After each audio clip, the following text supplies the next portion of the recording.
Good morning, everyone.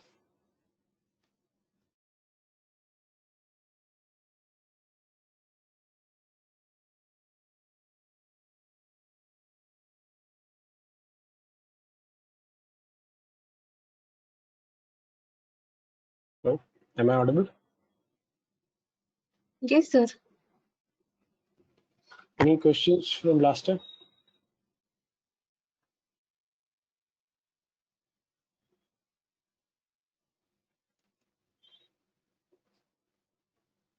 Hi, good morning. Uh, I want to understand what is M&A pitfall.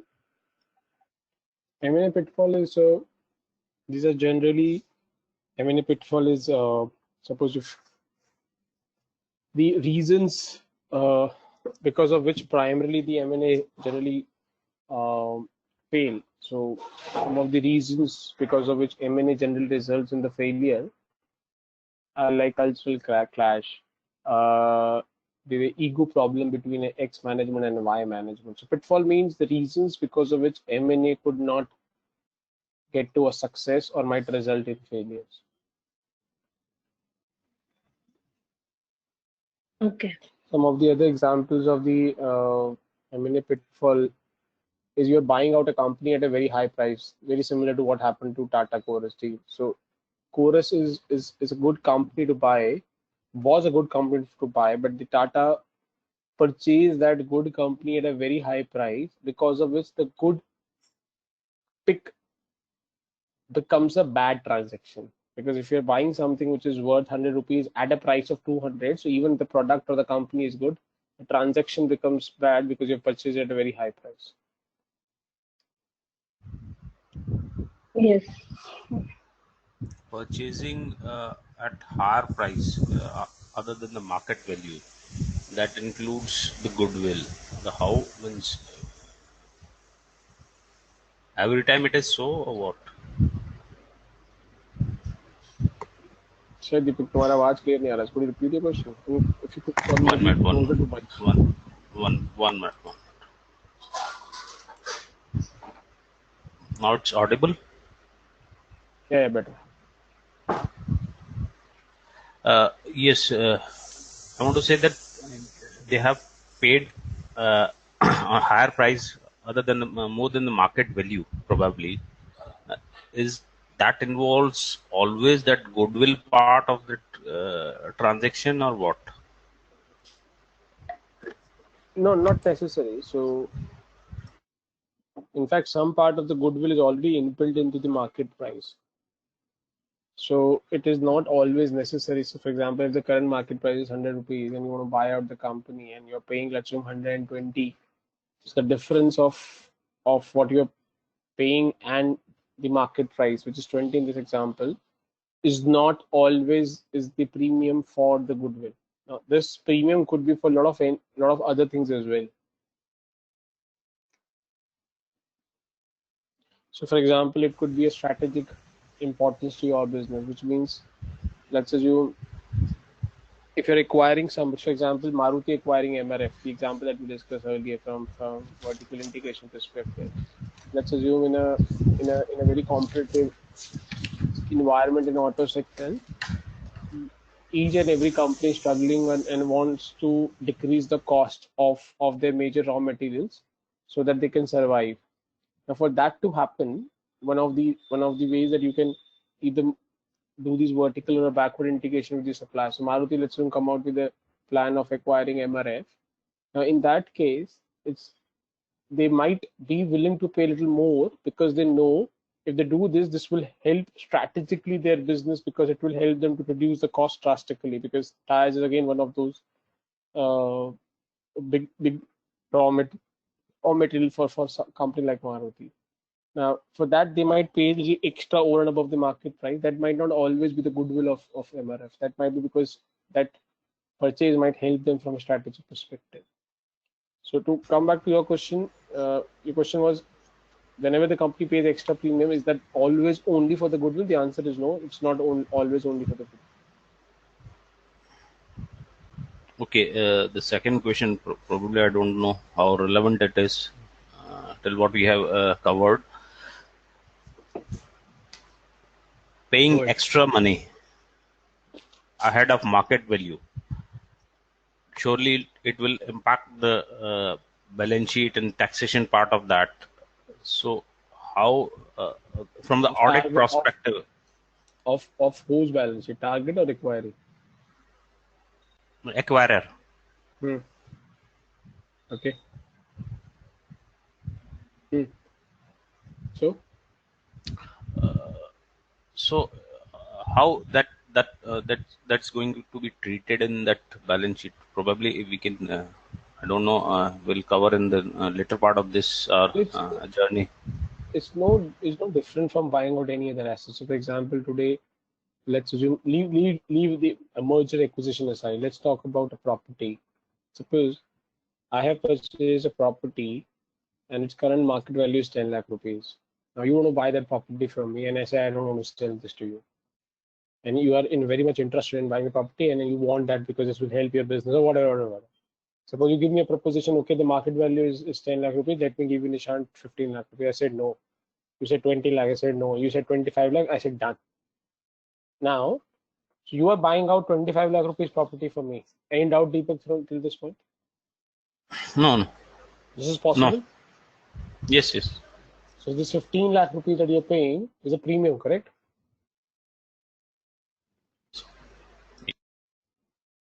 Hello? Yes. Now, at what price you will record this property in your balance sheet? 10 lakh, 25 lakh. 25 lakhs. Huh? Same applies to the company as well. So when you will acquire my company at 25 lakh rupees, in spite of the fact the market value is 10 lakh rupees, in your balance sheet, you will record at your purchase price. Okay. Now for the complication will be for the target company. आपने question गलत पूछा, आपको target side से पूछना चाहिए था ये, ठीक है? एक्वायर साइड पे तो कॉम्प्लिकेशन है ही नहीं, सो मैं टारगेट साइड से भी एक्सप्लेन कर देता हूँ. Now I have sold 10 lakh की property to you at 25 lakh rupees, तो 15 लाख का कैपिटल गेन मैंने कर दिया, मुझे इस पर टैक्स करना पड़ेगा.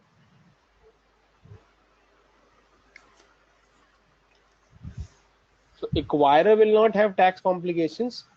The seller will have a tax complication because the seller is the one who will make profit if he's selling at the capital, if he's selling at the very high premium price. Okay. So आपके balance sheet में क्या दिखेगा? आपके balance sheet में आपके asset side से cash या bank 25 lakh का माइनस हो जाएगा, और उसी एसेट साइड में आपके पास एक प्रॉपर्टी आ जाएगी. So that's the way it will impact your balance sheet. Let's take an example of acquisition. Acquisition में भी यही होगा, आपके बैंक अकाउंट से 25 लाख माइनस हो जाएगा, और एसेट साइड में इन्वेस्टमेंट करके, इन्वेस्टमेंट ऑफ एबीसी लिमिटेड करके उतना वैल्यू का वहां पे आ जाएगा. So balance sheet asset side में प्लस और माइनस होता रहेगा. No further impact on any PNL और any other side. Yes. Because the only equation of balance sheet will change. That too only asset side. Yes.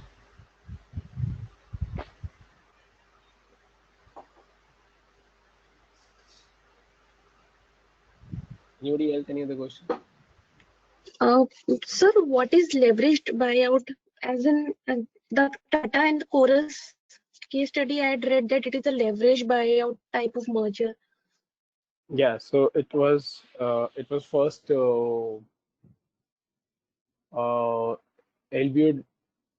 LBO for Indian incorporated entity, ठीक है? So globally LBO किए हमने पहले, but Indian entity के लिए first किया था. So LBO क्या होता है? Leverage buyout. So what do you mean by leverage buyout? आगे है वैसे leverage buyout, but just to explain in brief. So leverage means loan, and buyout means when you're buying out a stake in the company. What does that further mean? That means you're buying out the company by leverage. What does that further means? You're buying out the company through the loan. So Tata acquired Chorus, and for acquiring Chorus, I have to pay price. Let's say I have to pay 100 rupees. इस 100 rupees की मुझे कहीं से funding करनी पड़ेगी. The majority of that funding was arranged through leverage or a loan. That is what is called as leverage buyout.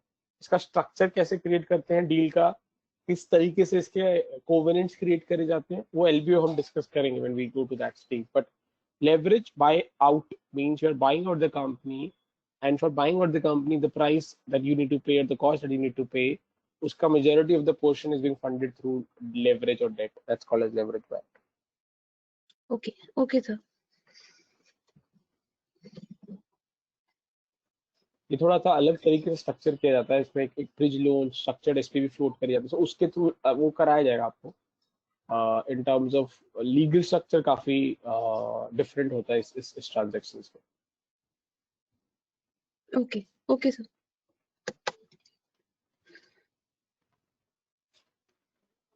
हाँ जी, anything else?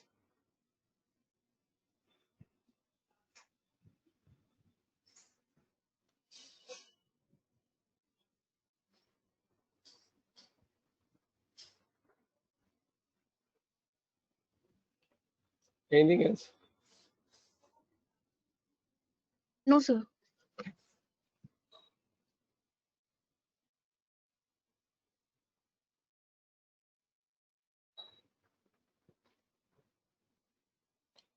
ठीक है.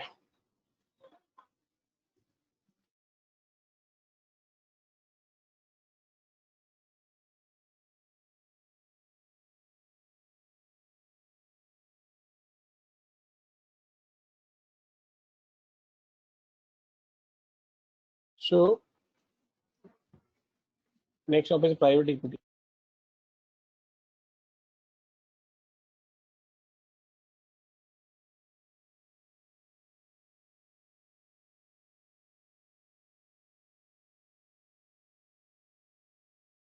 So we briefly discussed private equity earlier. Okay, but in this section we'll go into much depth of private equity. So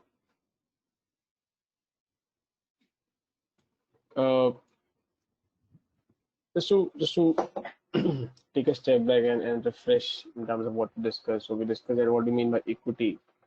So equity refers to owner's fund, and here debt is referred as borrowed fund. Okay, and this equity can come from two sources. One is public equity and second is private equity. Public equity is what we discussed earlier, which is IPO and FPO. इसमें हमने listing, book building वो सब किया था.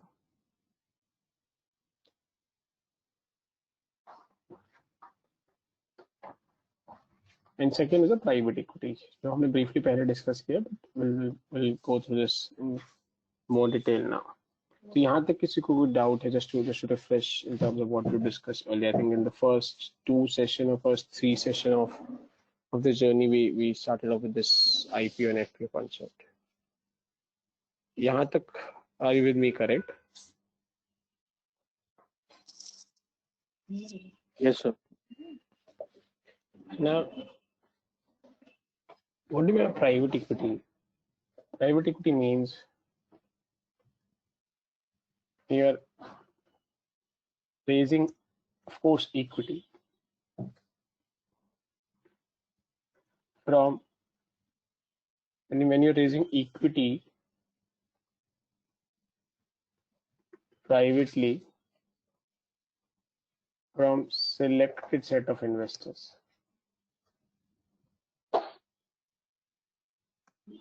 That's called as private equity. So the couple of important pieces here is not going to public. Not going to public means you are not offering your stake to public at large. We're not doing this. Second, you can decide to whom you want to allow to come in. ये दो important parameters होते हैं private equity के. So for example अगर एक company IPO लेकर आई है और उसमें मैंने एप्लीकेशन सबमिट किया, आपने एप्लीकेशन सबमिट किया, और लेट्स से किसी और ने भी एप्लीकेशन सबमिट किया, the company, as long as we all three fulfill the criteria of as an applicant, company will not be able to pick and choose. अच्छा निशांत को इन्वेस्टर बना लेते हैं और लेट्स से दीपक को नहीं बनाएंगे या राहुल को नहीं बनाएंगे, किसी और को नहीं बनाएंगे। सो वैसा कंपनी चूज नहीं कर पाती because it's a public offer. Anybody who meets those criteria which is defined into the prospectus, then you are eligible and you will get those shares. But in a private equity, so suppose मैंने company के पास गया, so let's assume दीपक की company है, दीपक ने कहा कि मुझे shares, मुझे प्राइवेट इक्विटी चाहिए, तो I am one of the private equity firm, मैंने दीपक को अप्रोच किया, और लेट्स assume राहुल ने भी अप्रोच किया, सो दीपक ने मेरे को रिजेक्ट कर दिया, राहुल का ले लिया, ऐसा पॉसिबल है। सो इसमें कोई डाउट जो मैंने रेड में हाईलाइट किया है? Are we clear with what is private equity and how is it different from public equity? It's important. We've discussed this earlier also, but just to put a context before we get into depth of this, कुछ पूछना है तो बताइए।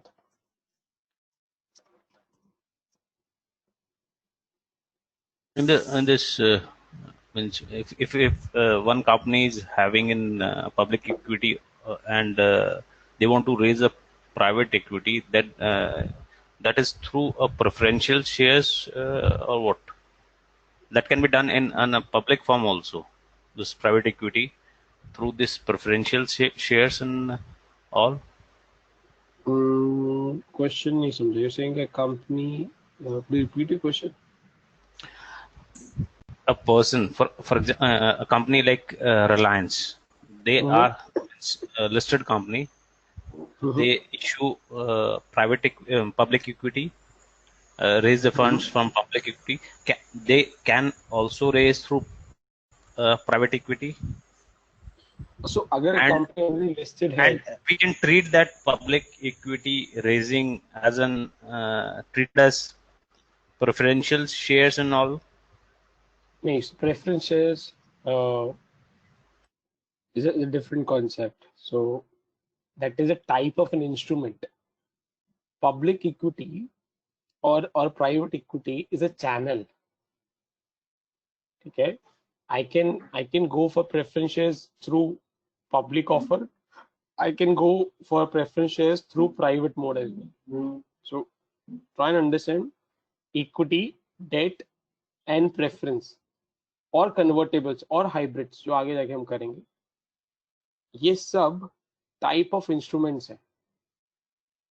ये instruments को किससे raise करना है वो आता है चैनल, कि मुझे पब्लिक से रेज करना है कि या इंडिविजुअली किसी को सिलेक्ट करके उससे रेज करना। अगर मैं किसी को इंडिविजुअली सिलेक्ट करके रेज करता हूं, इंडिविजुअली और लिमिटेड सेट ऑफ इन्वेस्टर्स, तो वो प्राइवेट हो जाता है। अब वो प्राइवेट में डेट भी हो सकता है, इक्विटी भी हो सकता है। इसको कहने को प्राइवेट इक्विटी बोलते हैं, बट हम लोग डेट भी करते हैं प्राइवेट प्लेसमेंट के थ्रू, हम प्रेफरेंस भी करते हैं, हम हाइब्रिड्स भी करते हैं, हम कन्वर्टेबल्स भी किए हमने। So all these, so let me put this way, ये दो टनल्स है, पब्लिक ऑफर एक टनल है और एक टनल प्राइवेट ऑफर है। उस टनल में से कार ए भी जा सकती है, कार बी भी जा सकती है, कार सी भी जा सकती है, कार डी भी जा सकती है। और ये कार ए इक्विटी है, कार बी प्रेफरेंस है, कार डी, कार सी कन्वर्टेबल है एंड सो ऑन। अब आपको चूज करना है आपको कौन सी कार खरीदनी है या कौन सी कार में बैठना है, और फिर आपको डिसाइड करना है, ओके लेट्स यू डिसाइड कि मुझे कार ए में बैठना है, let's know which is equity. Then अब आपको फिर सेकंड डिसीजन लेना है कि आपको कौन सी टनल से जाना है। आपको पब्लिक ऑफर वाली टनल से जाना है, उसके कॉम्प्लिकेशंस अलग है, उसकी रेगुलेशंस अलग है, उसकी रिक्वायरमेंट अलग है, जैसे लिस्टिंग कराना पड़ेगा, ब्ला ब्ला ब्ला, सब मिनिमम सब्सक्रिप्शन, वो सब रिक्वायरमेंट्स पूरी करनी पड़ेगी। टनल्स के बीच में वो स्टॉपेजेस आएंगे, आपको हर पॉइंट पे आपको रेगुलेटर पूछेगा ये क्लियरेंस मिला, ये मिला, ये मिला, ये मिला, ऐसे करके आप फिर वो टनल से बाहर निकल सकते हैं। अगर आप कहते हो नहीं मेरे को ये टनल के थ्रू नहीं जाना, तो देन दूसरी टनल अवेलेबल है प्राइवेट सेटअप, उसमें रिक्वायरमेंट रेगुलेशंस डिफरेंट है। तो आपको पिक एंड चूज करना कि भैया मुझे कौन सी टनल में जाना है और कौन से इंस्ट्रूमेंट को यूज करना है। Deepak, is it making sense? Is this clarify your question? Okay. So preference भी प्राइवेट में हो सकता है, प्रेफरेंस पब्लिक ऑफर में भी हो सकता है। अगर आप देखोगे इसको सब कहने को प्राइवेट इक्विटी बोला जाता है, वो भी theoretically, because out of 10 deals अगर मैं कर रहा हूँ तो 10 डील्स में से 7 और 8 डील्स इक्विटी फॉर्म में होते हैं, इसलिए मार्केट में या बुक्स ने या ऑथर्स ने इसको प्राइवेट इक्विटी बोलना ज्यादा शुरू कर दिया, बट प्राइवेट डेट भी होता है, इसको प्राइवेट प्लेसमेंट्स बोला जाता है। ठीक है, सो यहाँ पे सिर्फ इतना है कि मैं फंड्स रेज कर रहा हूँ, ठीक है, which is in form of equity, क्योंकि हम इक्विटी की बात कर रहे हैं अभी, privately from a selected set of investors. और जिस सेट को मैंने अप्रोच किया, फॉर एग्जाम्पल मैंने दीपक को अप्रोच किया, मैंने राहुल को अप्रोच किया, तो इन दोनों को मैंने अप्रोच किया। अब पारुल को इंटरेस्टेड है तो पारुल मेरे ऑफर में नहीं आ सकते, I have full right to reject Parul कि भाई मुझे तुमसे पैसा नहीं चाहिए, मुझे आपको अपने बिजनेस में पार्टनर नहीं बनाना, I can do that because I have privately approach Rahul and Deepak. But यही चीज अगर मैं पब्लिक ऑफर कर दूं, पब्लिक में आके अनाउंस कर दूं कि I'm selling shares of my company through IPO, whoever interested please subscribe, and now Parul submits an application and Parul fulfills all this criteria। Criteria क्या हो गया? पारुल इंडियन रेजिडेंट होना चाहिए, उसके पास पैन कार्ड होना चाहिए, उसके पास एक आईडी प्रूफ होना चाहिए, एंड ब्ला ब्ला। सो वो सब चीजें अगर पूरी फुलफिल कर पाती है Parul, then I will not be able to reject her कि नहीं मुझे आपको अपनी कंपनी में इन्वेस्टर नहीं बनाना, I would not be able to do that, but I can pick and choose into private equity.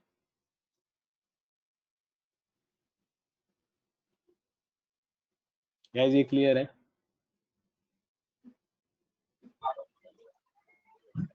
Hello. या फजल? हेलो सर, ये आईपीओ जो है ये लिस्टेड कंपनी इशू कर सकती है क्या? लिस्टिंग कंपनी ही करती है। आईपीओ तो सर ये अनलिस्टेड कंपनी करती है ना, लिस्टिंग हो किसी लिस्टिंग होने के लिए स्टॉक एक्सचेंज में। ये आईपीओ जो है प्राइवेट कंपनी सभी इशू करती है। आईपीओ होता है एक अनलिस्टेड कंपनी हाँ, को लिस्ट होना पड़ता है, लिस्टिंग होने के लिए स्टॉक एक्सचेंज में लिस्टिंग होने के। आईपीओ की one of the pre requirement होती है कि आप लिस्टिंग कराओ। अगर आप लिस्टिंग नहीं कराओगे तो आप आईपीओ लेके नहीं आ सकते। हाँ, तो ये तो एक ये क्या कहते हैं प्लेटफॉर्म है आईपीओ लिस्टिंग होने के लिए। क्या प्लेटफॉर्म है? आईपीओ एक प्लेटफॉर्म हुआ है। आईपीओ क्या कहते हैं एक मेथड हुआ इक्विटी शेयर को कंपनी को लिस्टिंग होने के लिए स्टॉक एक्सचेंज में। नहीं, उल्टा है, आईपीओ लेके आना तो लिस्टिंग करानी पड़ेगी। आईपीओ लाना है तब लिस्टिंग करवानी पड़ेगी सर। हाँ सर, इक्विटी शेयर को रेज करने के लिए आईपीओ की जरूरत पड़ती होगी ना लिस्टिंग होने के लिए स्टॉक एक्सचेंज में। फजलुर आपको रिवर्स समझना है। अगर मुझे इक्विटी रेज करनी है, वो इक्विटी तो सबसे पहला क्वेश्चन देखो, आपको ऐसी कंपनी जो वर्क करती है वो इस तरीके से वर्क करती है। कंपनी के पास इक्विटी हो सके, कंपनी को फंड्स की जरूरत है, तो कंपनी को पहला डिसीजन लेना पड़ता है कंपनी को इक्विटी चाहिए कि डेट चाहिए। सो लेट्स से कंपनी ने डिसाइड किया कि वो they will go for equity. उसके बाद कंपनी के पास दो चॉइसेस होते हैं कि पब्लिक के थ्रू जाना है कि प्राइवेट जाना है। कंपनी ने डिसाइड किया कि पब्लिक के थ्रू जाना है। अब कंपनी का फिर ऑप्शन बचता है कि पब्लिक के जाना है तो कंपनी को आईपीओ लेके आना पड़ेगा, बट आईपीओ लाने के लिए लिस्टिंग कराना जरूरी है। ये प्रोसेस चलता है कंपनी। और सर ये पब्लिक इशू हुआ ऑफर सेल प्राइवेट प्लेसमेंट में, इन सब में भी ये लिस्टिंग करवानी पड़ेगी या फिर ये तो प्राइवेट मार्केट में ही ये वर्क करेगा? नहीं, प्राइवेट इक्विटी में listing is not required. Listing नहीं सर, मैं ये कर रहा हूँ जैसे आईपीओ के लिए लिस्टिंग करवानी पड़ती है ना आईपीओ के लिए। तो ये पब्लिक इशू प्राइवेट प्लेसमेंट ये भी तो एक मेथड हुआ आईपीओ की तरह ही है ना। पब्लिक इशू क्या होता है? जो पब्लिक इशू क्या होता है? जो पब्लिक इशू से कंपनी शेयर का बॉन्ड डिवेंचर जो डायरेक्ट सेल कर दिया जाता है। तो आईपीओ नहीं बोलते क्या उसको आईपीओ ही तो बोलते हैं, और क्या बोलते हैं? सर आईपीओ की आईपीओ फुल फॉर्म क्या एक होती है? अलग आईपीओ अलग इनिशियल होता है, पब्लिक ऑफरिंग। पब्लिक ऑफर ही इनिशियल तो है वो। पब्लिक, बट सर आईपीओ के लिए लिस्टिंग करवानी पड़ती है, जो कि पब्लिक इशू के लिए भी तो लिस्टिंग करानी पड़ती है। कहाँ कंफ्यूजन है, दोनों एक ही चीज है। मैं यही पूछ रहा हूँ, प्राइवेट प्लेसमेंट हुआ, राइट इश्यू हुआ, तो इन सब के लिए भी लिस्टिंग करवानी पड़ती है क्या? प्राइवेट इक्विटी का मैंने आंसर कर दिया, लिस्टिंग करानी पड़ती है कि नहीं करती। पब्लिक का मैंने आंसर कर दिया, राइट इशू का भी रुको, राइट इशू पे पहुंचेंगे तब डिस्कस करेंगे। Alright sir. एफपीओ में लिस्टिंग करानी पड़ती है कि नहीं करती? सर एफपीओ तो ऑलरेडी लिस्टिंग हो चुका रहता है। Correct, correct. तो इसलिए लिस्टिंग की जरूरत सिर्फ आईपीओ में पड़ती है। इसलिए मैं आपको बोल रहा हूँ कि पब्लिक इशू जो आप बोल रहे हो कि पब्लिक इशू में लिस्टिंग करानी है कि नहीं कर रहे, public issue is equivalent to IPO in this example और इन दिस डिस्कशन। और जब आपने ऑलराइट बोल दिया कि तो आईपीओ की लिस्टिंग, आईपीओ में लिस्टिंग करानी पड़ेगी, दैट ऑटोमेटिकली मींस आपने सेकंड क्वेश्चन पूछा कि पब्लिक इशू में लिस्टिंग करानी पड़ेगी नहीं करेगी, पब्लिक इशू और आईपीओ सेम ही है इस डिस्कशन में, कि एफपीओ में तो क्वेश्चन ही नहीं आएगा इसका, क्योंकि एफपीओ में तो ऑलरेडी लिस्टिंग हो चुकी होगी। ऑलरेडी हाँ। आपको समझ आया क्वेश्चन क्या गलत पूछ रहे थे आप? हाँ सर आपका एक राइट इशू बचा है, ठीक, राइट इशू यहाँ पे लिख के रखता हूँ, राइट इशू को थोड़ी देर में समझाता हूँ। ठीक है सर। और किसी को doubt?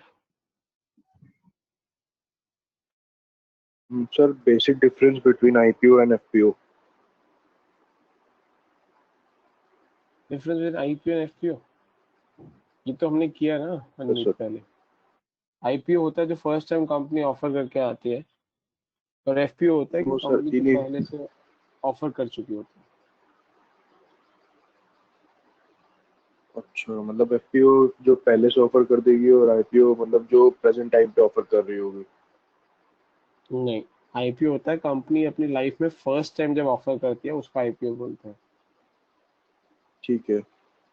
Let's assume company first time public में शेयर ऑफर कर रही है 100 शेयर्स फर्स्ट टाइम, तो उसको आईपीओ बोलते हैं। उसके बाद कंपनी ने फर्स्ट टाइम ऑफर कर दिया, उसके बाद सेकंड टाइम कंपनी और 50 शेयर लेके आ रही है, उसको एफपीओ बोलते हैं।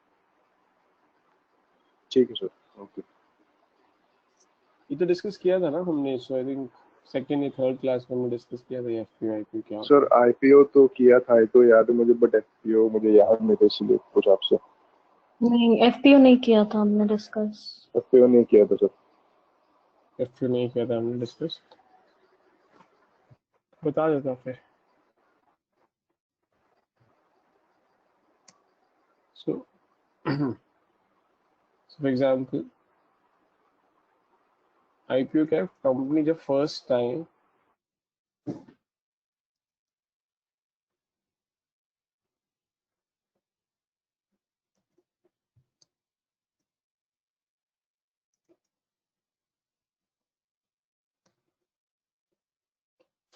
जो कंपनी शेयर्स ऑफर करती है पब्लिक को, और इस प्रोसेस में company is moving from unlisted company to listed company.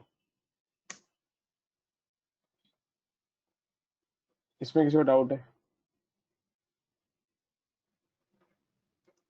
Yellow में लिखा है, उसमें किसी को डाउट है? No sir. नहीं सर। अब लेट्स अज्यूम जैन 19 में कंपनी ने आईपीओ निकाल दिया। अब कंपनी मार्च 19 में दोबारा ऑफरिंग एडिशनल शेयर्स कर रही है। अब इसको आईपीओ नहीं बोलते, क्योंकि जब मार्च 19 में जो कंपनी शेयर्स लेके आ रही है, तो कंपनी इस वक्त ऑलरेडी लिस्ट तो हो चुकी है ना, क्योंकि वो कंपनी जैन 19 में ऑलरेडी लिस्ट हो चुकी होंगे ना, यहाँ पे जब आईपीओ लेके आई होगी, यहाँ पे तो लिस्टिंग हो चुकी होगी ना। नहीं, मार्च 19 में कंपनी इस वक्त ऑलरेडी लिस्टेड है, इसलिए इसको एफपीओ बोलते हैं, आईपीओ नहीं बोलते। एफपीओ का मतलब है फॉलो ऑन पब्लिक ऑफर या फर्दर पब्लिक ऑफर, कि पिछला जो पब्लिक ऑफर है उसको फॉलो ऑन कर रहे हैं या उसमें फर्दर शेयर्स को ऐड कर रहे हैं।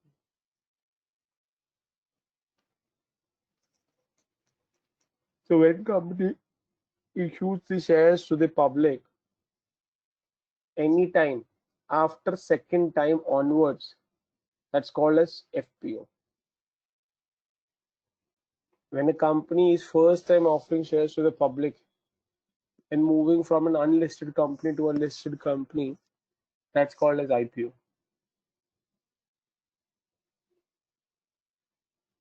Okay sir, okay. ठीक है, किसी को यहाँ पे डाउट हो तो FPO IPO. Yes, if we are if that company is creating a different legal entity, in that case it will be treated as an IPO. अगर डिफरेंट लीगल एंटिटी है तो वो तो डिफरेंट ही होंगे ना, उसका तो डिस्कशन ही आई थिंक नहीं कर रहे हैं। So suppose if the company is ABC Limited और उसने ये सब कुछ किया, अब एक XYZ नई कंपनी आती है, Like Reliance and Jio. हाँ, तो उसका लीगल एंटिटी अगर अलग अलग है वो अलग ट्रीट करा जाएगा। फॉर एग्जांपल ICICI बैंक है, ICICI डायरेक्ट है, सो even they might have one common brand name from a branding perspective, that does not mean you will club those, because these are two different legal entities. Similarly, Tata Motors है, Tata Consultancy है, and most of the business houses जो different legal entity है उनको different ही माना जाए।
And any questions in this IPO, FPO, are we clear with this?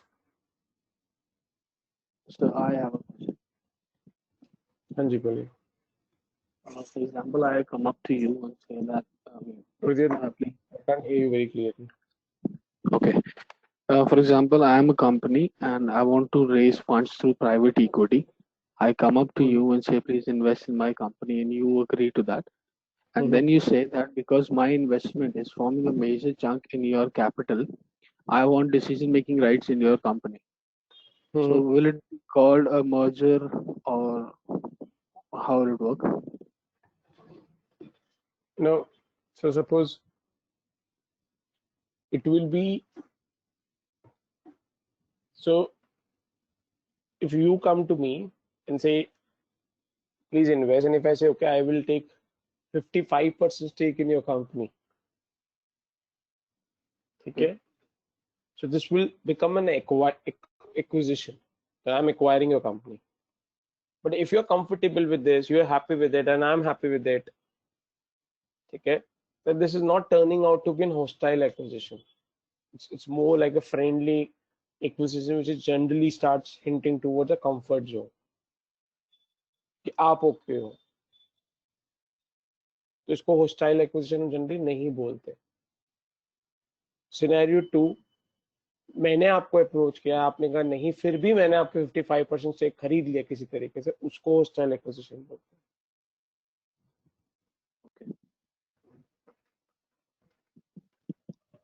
तो ऐसा possible होता है प्राइवेट इक्विटी में कि इन्वेस्टिंग कंपनी बोल सकती है कि मेरे को डिसीजन मेकिंग राइट चाहिए? प्राइवेट इक्विटी में बहुत डिफिकल्ट होता है, बिकॉज लेट्स अज्यूम आप कंपनी के खुद, आप ही कंपनी के शेयर होल्डर हो, आप खुद कंपनी के ओनर हो, मैं आपके पास आया, आपने मुझे मना कर दिया, तो मैं किसके पास जाके शेयर्स खरीदूंगा? तो प्राइवेट इक्विटी में जनरली, प्राइवेट सेगमेंट में जनरली होस्टाइल एक्विजिशन जनरली नहीं होता, बहुत बहुत कम होता है. जनरली होस्टाइल एक्विजिशन आपको जनरली लिस्टेड कंपनी में ज्यादा दिखते हैं, बिकॉज लिस्टेड कंपनी में ओनर के अलावा भी बहुत सारे लोगों के पास शेयर्स पड़े होते हैं, पब्लिक के पास शेयर्स होते हैं. तो अगर ओनर मुझे नहीं बेच रहा तो मैं बाकी लोगों से जाके खरीद सकता हूँ, which is not easily possible into the private placement. Now, my question was not about hostile acquisition. I mean, as I said that, I mean, you said that I want a decision-making power in your company. So will this process be called as a merger or acquisition, or does it generally happens that the investors say that I want decision-making power in your company? That was actually my question. Yeah, so if I take a majority of stake in your company, it will turn out to be acquisition. Okay. ठीक है, but मैं आपको जो बोल रहा हूँ कि reverse भी होता है.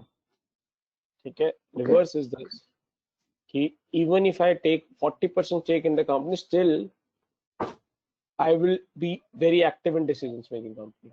Generally वो प्राइवेट इक्विटी PE फर्म्स होते हैं जो मैं आपको कराऊंगा. Okay. तो आंसर और ऐसा भी प्रैक्टिकली पॉसिबल है कि जब आप मेरे पास प्राइवेट प्लेसमेंट के लिए आओ, आप बोलो प्राइवेट इक्विटी दे दो, मैं कहूँगा तभी दूंगा जब मैं इस कंपनी का मेजॉरिटी स्टेक होल्डर बनूंगा. ऐसा पॉसिबल है, ऐसा होता है real scenarios. Okay. Okay. Thank you.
हाँ जी, कुछ क्वेश्चंस इसमें? रियल सिनेरियोज में एफपीओज कितना प्रिवेल करते हैं? रियल सिनेरियो में एफपीओ बहुत कॉमन है. For example, let's take example of Reliance. So Reliance Industries कितनी बार एफपीओ लेके आ चुका है, बिकॉज रियल लाइफ में एफपीओ बहुत कॉमन होगा ना, बिकॉज एक कंपनी ने फर्स्ट टाइम जब शेयर्स ऑफर करे तो वो आईपीओ, उसके बाद जब भी वो शेयर्स लेके आएगा और कंपनी को जैसे जैसे कंपनी एक्सपैंड करती जाती है, नए नए प्रोजेक्ट्स आते रहते हैं, नई नई बिजनेस अपॉर्चुनिटीज आती हैं, उसको एक्सप्लॉइट करने के लिए कंपनी को पैसे की जरूरत है, तो वो पैसा कंपनी जब रेज करने के लिए वापस मार्केट में जाएगी तो वो एफपीओ की फॉर्म में ही हो जाएगा ना. हाँ जी, but it does not affect the goodwill और एनीथिंग ना for the company. Sorry goodwill, like Yeah, it does not affect the company's goodwill. It will affect, definitely it will affect. So now the question is, will it affect positively or negatively? That's something that will depend upon the situation, that will depend upon the way the company has got a, whether company has got a positive response from the previous investor, has got a negative response from the previous investor, whether the share price of the company from the day when it got listed and the day when the company is coming out with an FPO, the share price has seen upward trend or has seen a downward trend. So all these factors would decide whether it will have a positive impact on goodwill or negative impact on goodwill. But to answer your question, yes, it will have an impact on the goodwill. Yeah, okay, fine.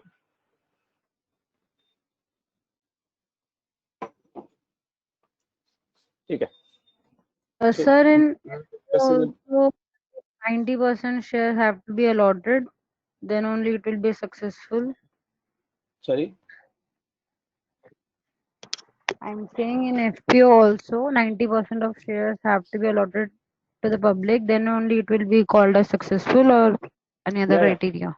yeah. So that 90% minimum subscription criteria is applicable for public offer, be it an Okay. IPO, be it an FPO. But that criteria is not applicable for private equity. It's only applicable for public offers. So any offering that you're making to the public, 90% has to be subscribed. Then only that tranche will be considered as a successful tranche. Okay, sir.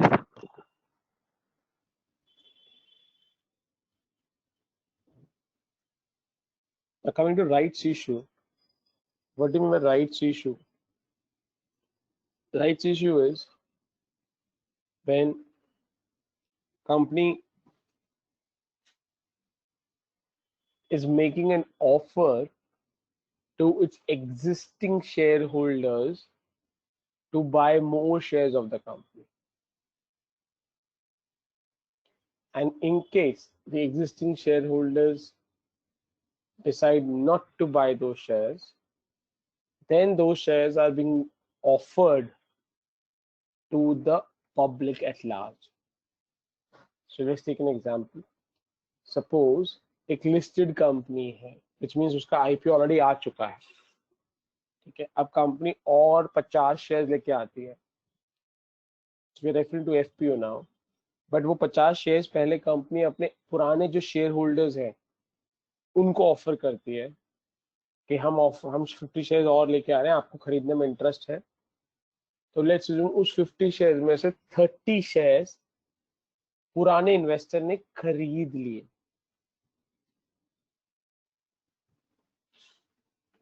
अब बचे 20 shares. ये 20 shares company public को offer कर देती है. इसको right issue बोलते हैं. यानी the first right to say yes or no is given to the existing shareholders. Once they exercise their right, then the remainder shares, if any, are being offered to the public. Any doubt?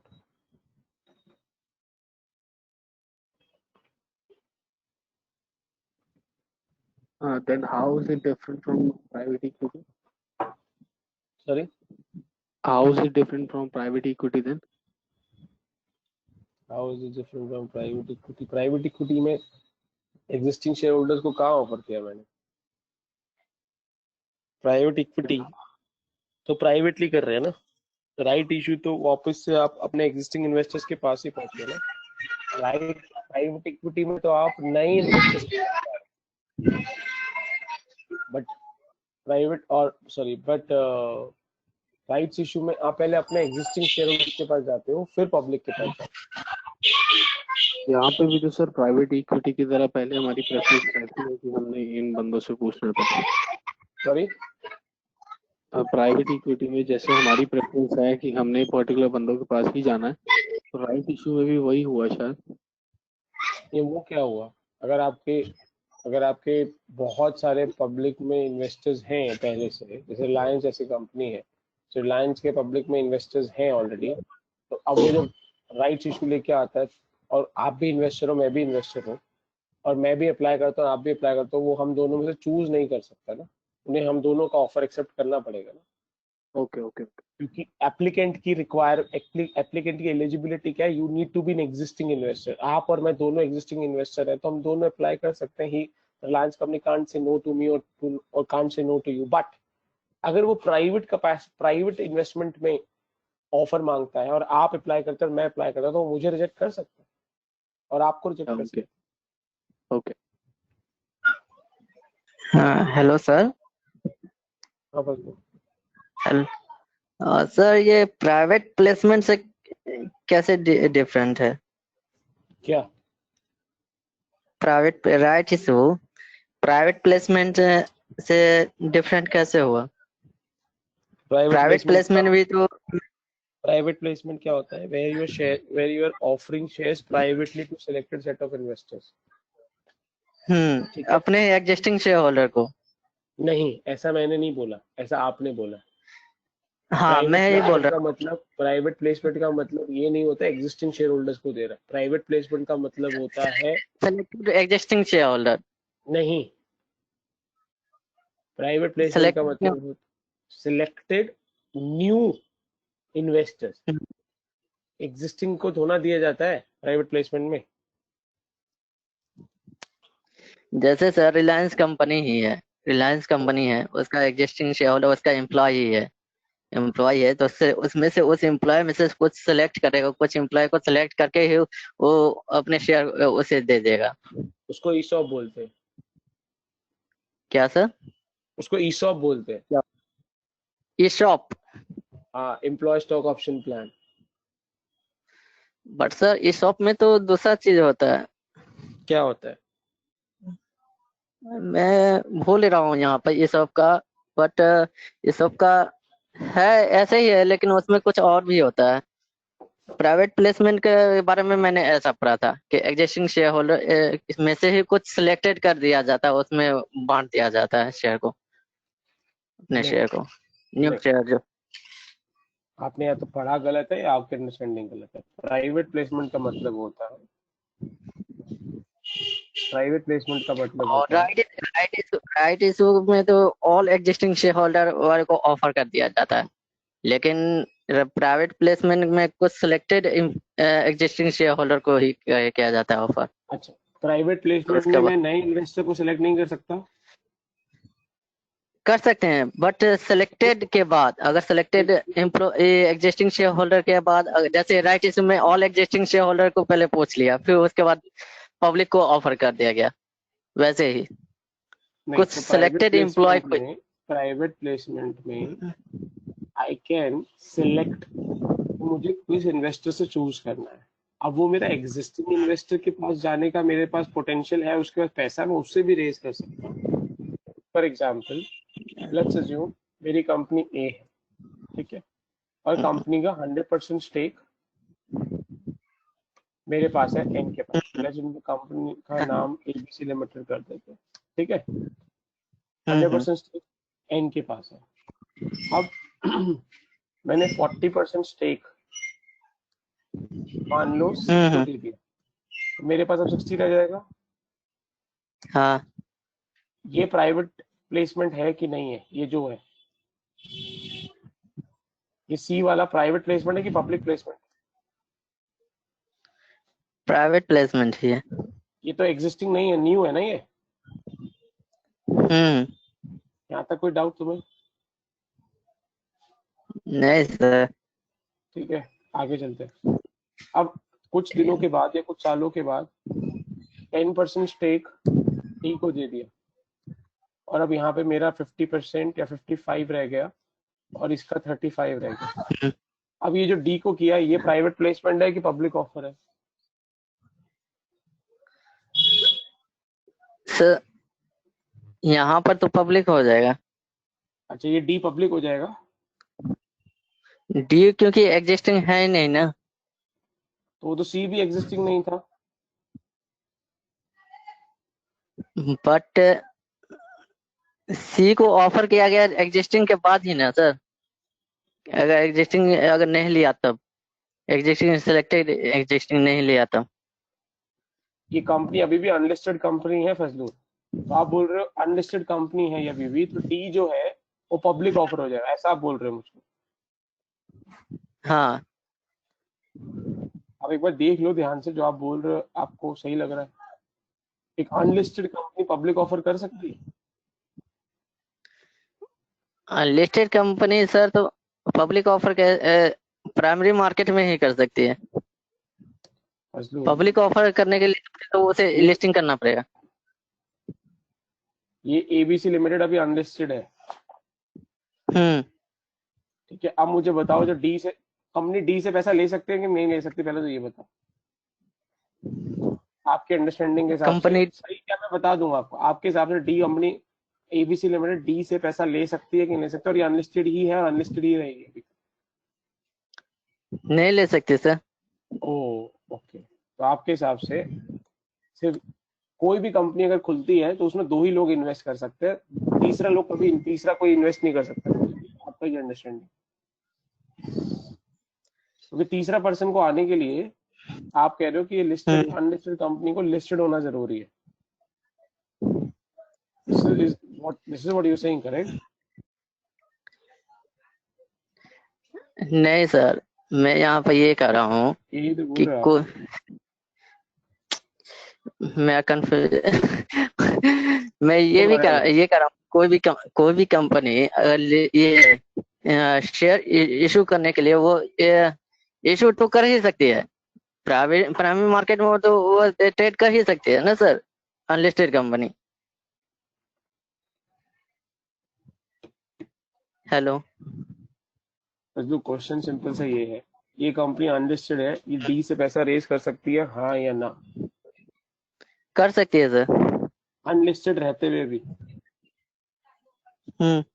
कर सकती है, ठीक है? जो करते हैं 10% दे देते हैं। अब ये प्राइवेट प्लेसमेंट है कि पब्लिक ऑफर?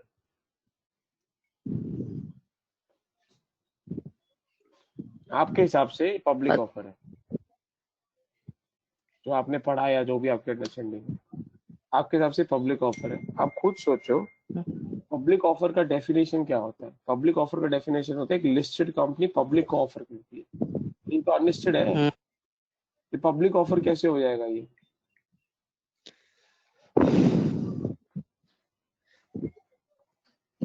तो मेरी बात आपने ये समझ, ये तो गलत है।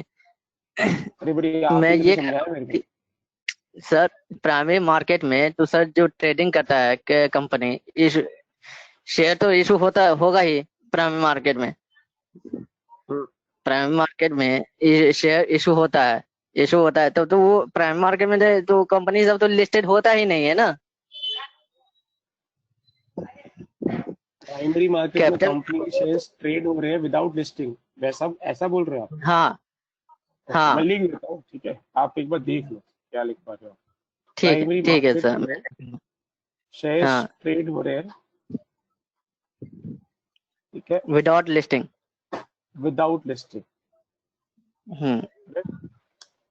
करेक्ट, ये बोल रहे हो? हाँ ठीक है। ये शेयर्स कौन ट्रेड करेगा? पब्लिक करेगी ना ट्रेड। हाँ, तो आप पब्लिक ये बोल रहे नहीं। हो हाँ सब, मैं ये सुनो, मेरी पहली बात सुनो।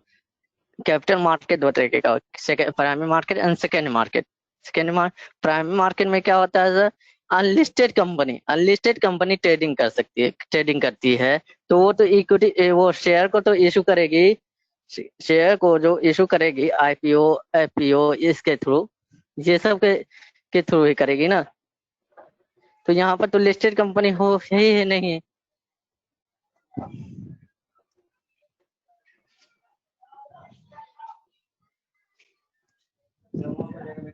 ये बोलना चाह रहे हो प्राइमरी मार्केट में अनलिस्टेड कंपनी ट्रेड करेगी, ये बोलना चाह रहे हो? जी सर, बट वो अनलिस्टेड कंपनी को लिस्टेड बनना पड़ेगा ना प्राइमरी मार्केट में आने से पहले, या नहीं बनना पड़ेगा? ये जो पॉइंट आपने लिखवाया है ना फिजलू, हाँ ये गलत है, ये कंप्लीटली रॉन्ग है। सर, लेकिन हाँ एक कंपनी को शेयर अगर अपने ट्रेड कराने हैं स्टॉक एक्सचेंज पे, शेयर स्टॉक एक्सचेंज पे ट्रेडिंग का सबसे पहला रिक्वायरमेंट यही, आपको अपनी कंपनी के शेयर्स को लिस्ट कराना पड़ेगा। यस ऑफ कोर्स, लेकिन ये स्टॉक एक्सचेंज को लिस्टिंग कराने प्राइमरी मार्केट में कहाँ हो पाता है सर? स्टॉक एक्सचेंज में लिस्टिंग है वो तो ओटीसी के थ्रू। प्राइमरी मार्केट में क्या होता है? ओटीसी के थ्रू ट्रेडिंग होता है।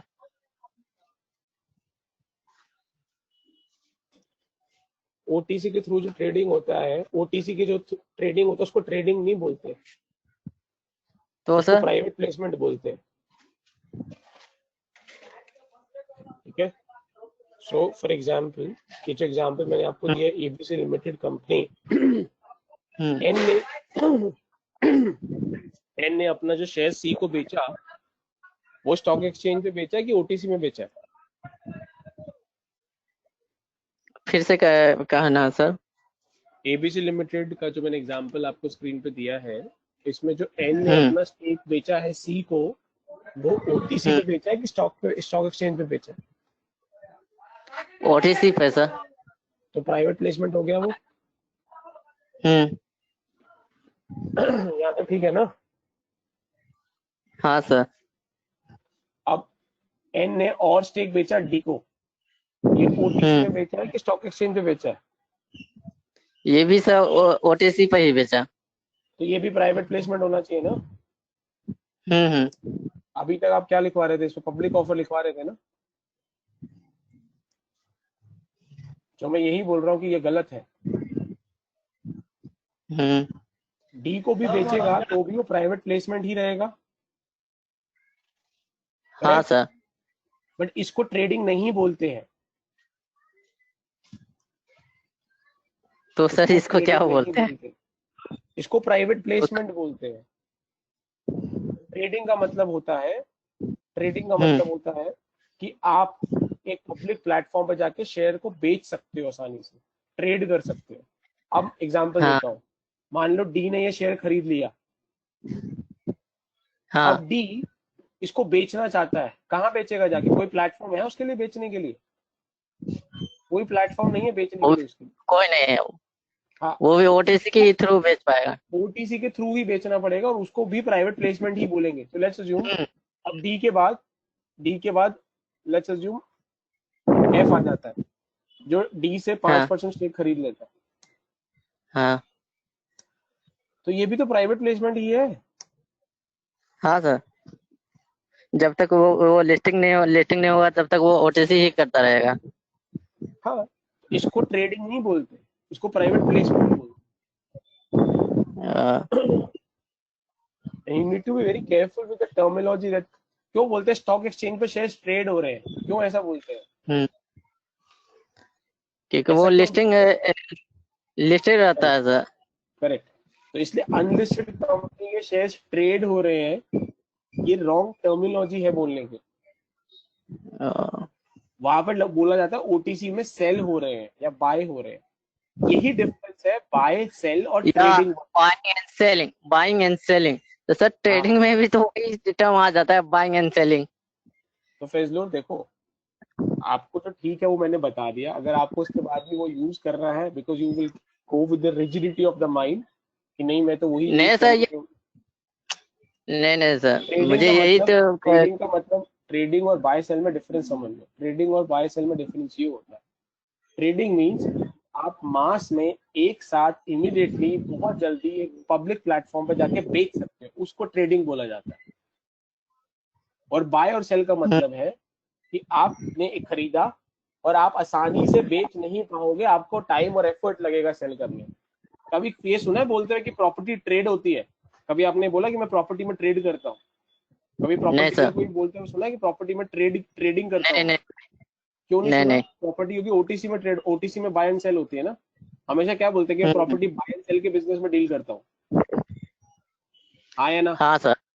बट एक जो स्टॉक ब्रोकर होता है वो क्या बोलता है? मैं स्टॉक में ट्रेड करता हूँ। ट्रेड। कभी सोचो कि क्यों डिफरेंस है वर्ड्स का यहाँ पे। एक प्रॉपर्टी वाला कभी नहीं बोलेगा मैं प्रॉपर्टी में ट्रेड करता हूँ, बट एक कमोडिटी वाला बोलता है मैं कमोडिटी में ट्रेडिंग करता हूँ। क्योंकि एक प्रॉपर्टी आपने आज खरीदी, तो आपको थोड़ा टाइम लगेगा उसको इमीडिएटली बेचने में, और वो बेचने के लिए आपको ढूंढना पड़ेगा इन्वेस्टर को, भैया कौन खरीदेगा कौन नहीं खरीदेगा।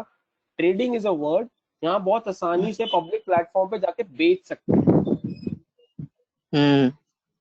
दूसरी चीज जो ट्रेडिंग होती है, ट्रेडिंग का मतलब होता है जब सेलर सेल कर रहा होता है उसको पता ही नहीं होता बायर कौन है, फिर भी बिक जाता है।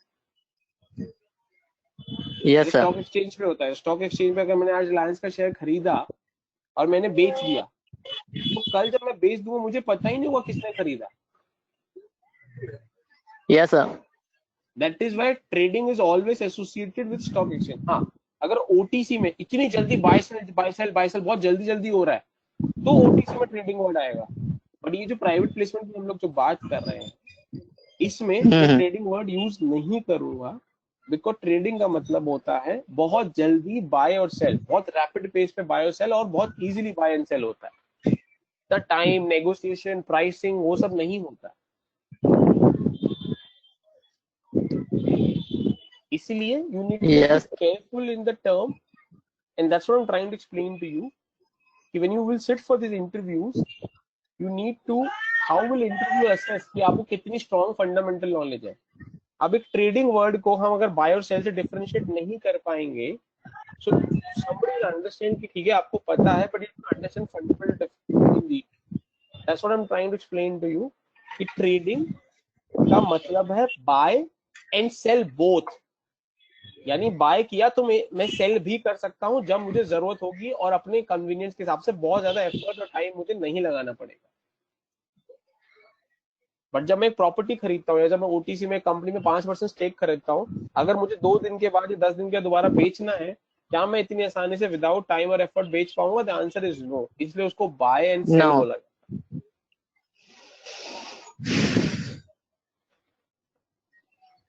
ठीक है, सो ये जो Yes, sir. वर्ड है, ये लाइन आई वुड सजेस्ट इसको आप अवॉइड करो बोलना। एक अनलिस्टेड कंपनी शेयर्स ट्रेडिंग होती है, ये from a technical perspective is a wrong terminology to use. Yes, sir.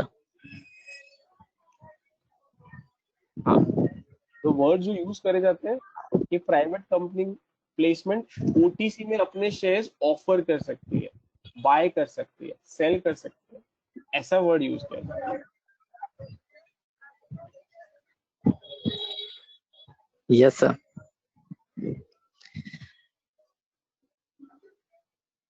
दूसरा चीज Clear है सर अब? ठीक है, कोई और डाउट? सो मैं राइट इशू बता रहा था आप लोगों को। सो कहाँ गया राइट इशू? हाँ, सो राइट इशू मैंने आपको बताया जो एग्जिस्टिंग शेयर होल्डर्स को ऑफर किया जाता है, और एग्जिस्टिंग शेयर होल्डर्स अगर मना कर देता है तब जाके वो नए शेयर होल्डर्स को दिया जाता है। ठीक है, so now the question is, क्या राइट इशू आईपीओ में पॉसिबल है?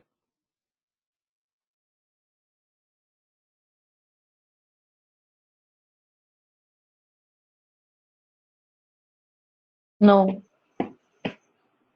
No. हाँ सर, पॉसिबल है।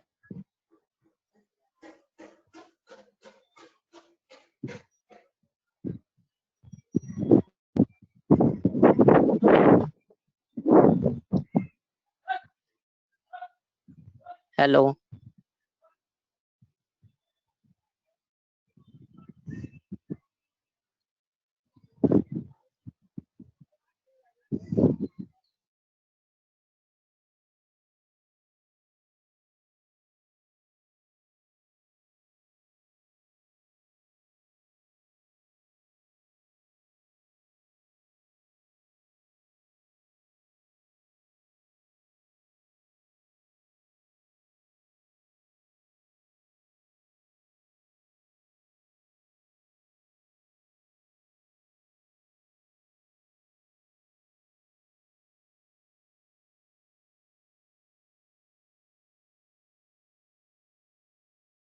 So can a right issue be, is right issue possible in IPO? The answer is no. ये क्लियर है सबको? क्योंकि राइट इशू में एग्जिस्टिंग शेयर होल्डर्स होना जरूरी है ना, आईपीओ में एग्जिस्टिंग शेयर होल्डर्स नहीं होते। आईपीओ का मतलब first time company shares offer कर रही है। Right issue is never possible in IPO.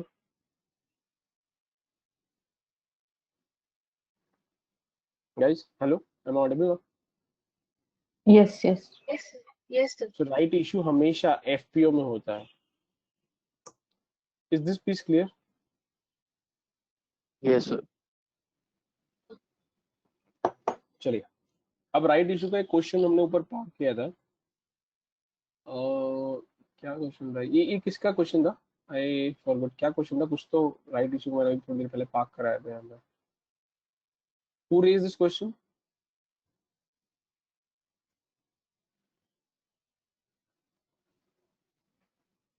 Guys, who raised this question? Somebody raised this question, rights issue, कुछ पूछा था।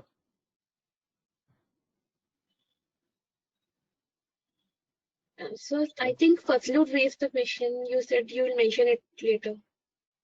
फजलूर, ये क्या क्वेश्चन था?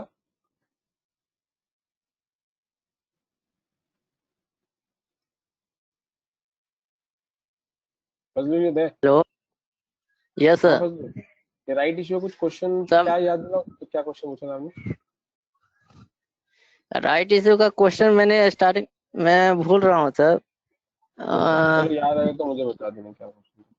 I think he asked the difference एक between the private difference between? equity or right private issue.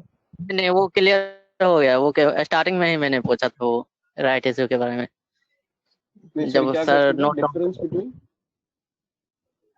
Private वो तो clear हो गया sir, private placement and right issue. So I have answered your question, और ये कुछ बचा है? ये हो गया फजलू क्लियर? मुझे क्वेश्चन याद नहीं, बट हाँ जो डिस्कशन हाँ, क्लियर वो हो है गया, उसमें क्लियर कवर हो हो गया। गया। ठीक है, हटा देता हूँ उसको, ठीक है। हम्म, हाँ जी, सो किसी को डाउट एफपीओ और राइट इशू और प्राइवेट इक्विटी में किसी को डाउट यहाँ तक? ठीक है, चलिए। सो ना, Sir, I had a doubt. हाँ बोलिए। हेलो सर, प्राइवेट प्लेसमेंट में मैक्सिमम लिमिट कितना होता है? मतलब कितने बंदे को हम दे सकते हैं प्राइवेट प्लेसमेंट? तो ये लीगल हर इंडस्ट्री का, हर कंट्री का अलग अलग है। सो फॉर एग्जांपल इंडिया में बैंकिंग सेक्टर का अलग नंबर है, सो बैंकिंग सेक्टर में 12 है। ठीक है, सम ऑफ दी फार्मा सेक्टर्स में ये डिफरेंट है।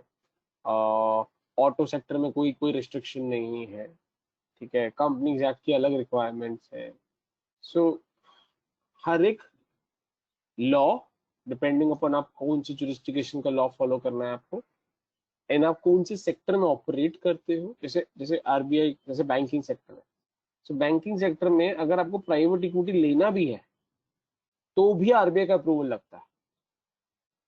ठीक है, और जनरली अप्रूवल मिलता ही नहीं आसानी से। ठीक है, because generally do not promote too much of private equity into the banking sector.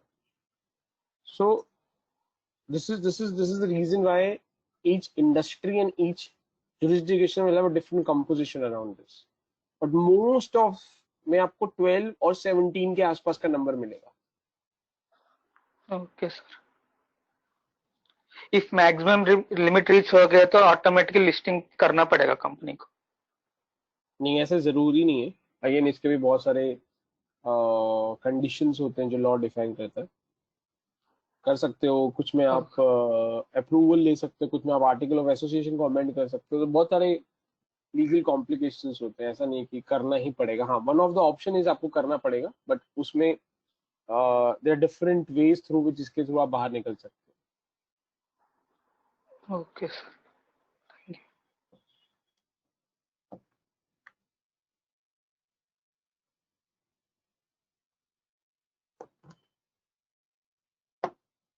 हो। हाँ जी, और कुछ डाउट किसी का?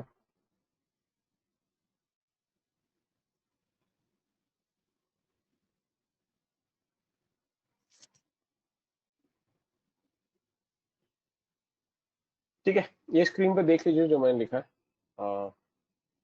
This will discuss anyways. और जो मैं पहले एक्सप्लेन कर रहा था, this is the reason why यहाँ लिखा है this is not freely tradable, because meaning tradable, the word tradable is associated with it, easily buy and sell होगा आपका. That is why कि प्राइवेट इक्विटी हम बात कर रहे हैं फॉर एन अनलिस्टेड कंपनी जो सिलेक्टेड सेट ऑफ इन्वेस्टर से शेयर्स रेज कर रहा है और उसके शेयर्स ट्रेड नहीं हो रहे हैं मार्केट में इतना फ्री. Okay. सेम पॉइंट जब हमने डिस्कस किया कि पब्लिकली ट्रेडेबल नहीं होते, ट्रेड नहीं होते शेयर्स.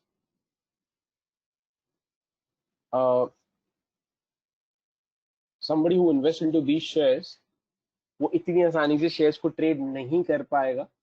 इसलिए अगर आपने एक बार खरीदा तो आपका जो इन्वेस्टमेंट है वो मीडियम से लॉन्ग टर्म इन्वेस्टमेंट हो जाता है जनरली. आप शॉर्ट टर्म में इसको ट्रेड नहीं कर सकते आसानी से.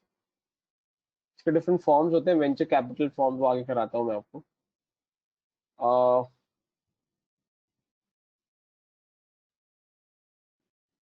कौन कौन लोग इन्वेस्ट करते हैं पी फंड्स में ये भी हम आगे करेंगे. ठीक है, लिमिटेड पार्टनर, जनरल पार्टनर्स भी आगे. Let's go to the next slide. वहां पे generally let's understand the PE fund. Now before I get into this, so यहाँ पे आता है क्या होता है. ये जो CDF है, ये CDF है,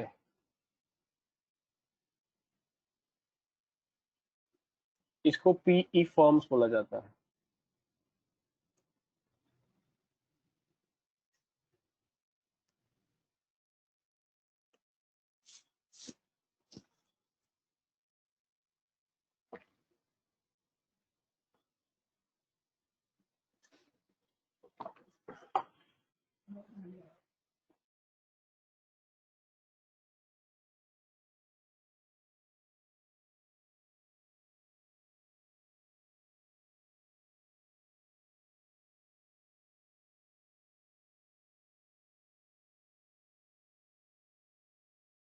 सो ये क्लियर है. जो इन्वेस्ट करता है वो प्राइवेट इक्विटी इन्वेस्टर बन जाता है या पीई फर्म बन जाता है. और जो फंड्स कंपनी रेज करती है उसको प्राइवेट इक्विटी बोलते हैं.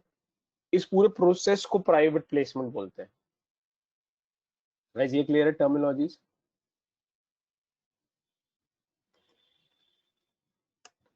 मैं आपको 3 चीजें बताई. सो प्राइवेट इक्विटी किसको बोलते हैं वो आपको पता होना चाहिए.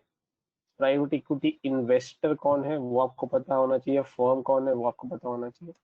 और प्राइवेट प्लेसमेंट क्या है वो आपको पता होना चाहिए. ये तीनों अलग अलग टर्म्स है जो स्लाइड्स में और जनरली बुक्स में बहुत इंटरचेंजेबली यूज किया जाता है. हम जस्ट क्लैरिफाई कि कौन सा टर्म कहाँ पे कॉन्टेक्स्ट में आपको मीनिंग यूज करना है. कुछ डाउट यहाँ तक तो पूछिए. Private placements includes both debt and equity, right?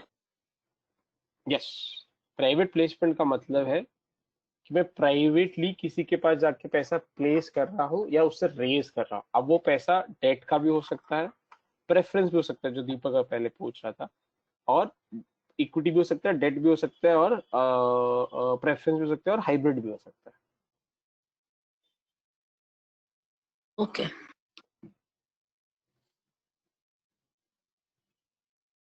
जो पैसा रेज किया मैंने इक्विटी की फॉर्म में, इक्विटी प्लस प्राइवेट प्लेसमेंट के थ्रू, उसको प्राइवेट इक्विटी बोलते हैं. जिसने इन्वेस्ट किया उसको प्राइवेट इक्विटी फर्म या इन्वेस्टर बोलते हैं.